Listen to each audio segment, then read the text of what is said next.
So adolescents and young adults with lymphoma have unfortunately had poor survival outcomes compared to younger children and older adults.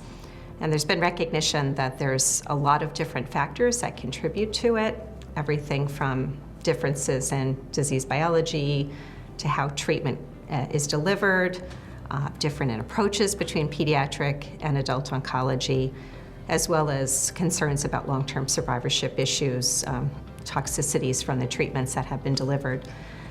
So it's very important to have a focused effort on this population so that we can find not just the best pediatric treatment or adult treatment, but the best treatment for adolescents and young adults with lymphoma. Historically, we've been in silos so that treatment regimens have been developed through pediatric lymphoma research groups and through adult lymphoma groups without really good opportunities for collaboration. We're in our own separate institutions and different conferences and meetings.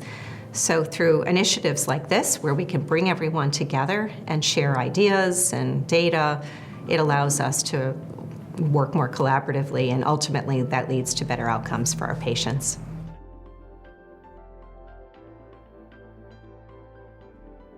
So really up until the last 5 years or so, there were different treatment approaches.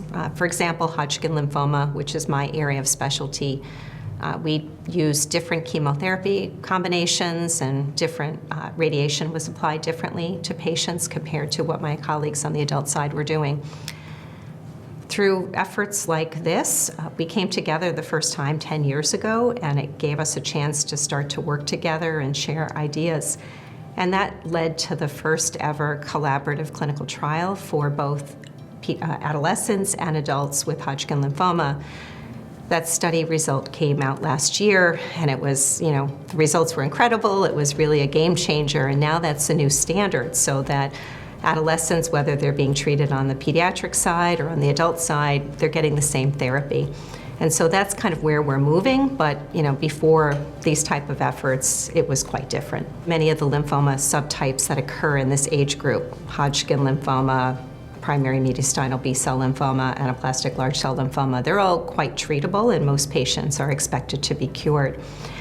And so the challenge is that many of the therapies that have been used have long-term side effects that lead to second cancers, lead to damage to the heart, to the lungs.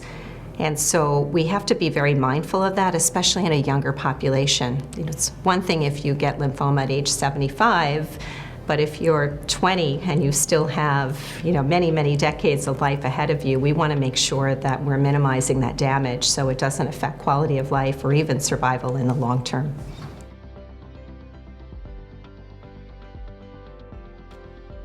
Yeah, there's so much, I have to say.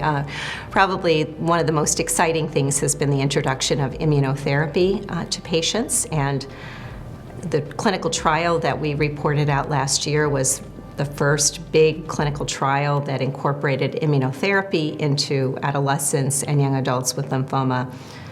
The results showed almost 10% improvement in reduction in relapses, so that's quite amazing. The other exciting thing is that we're finally moving away from many of the toxic conventional treatments that we're using, like radiation therapy.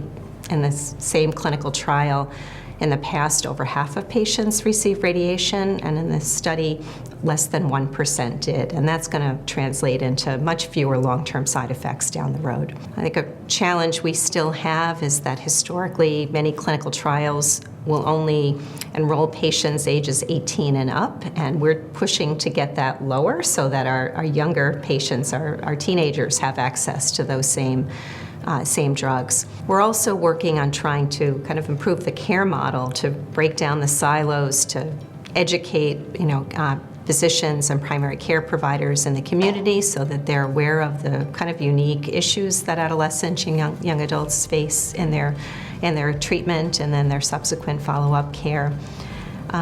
There's a lot of exciting cell therapies that are on the horizon. I could talk for an hour. There's so much exciting things going on, and I'm excited for this new initiative, this Adolescent and Young Adult Lymphoma Consortium, because it allows us to bring all the experts together in one place and really help to prioritize what important issues we want to tackle first.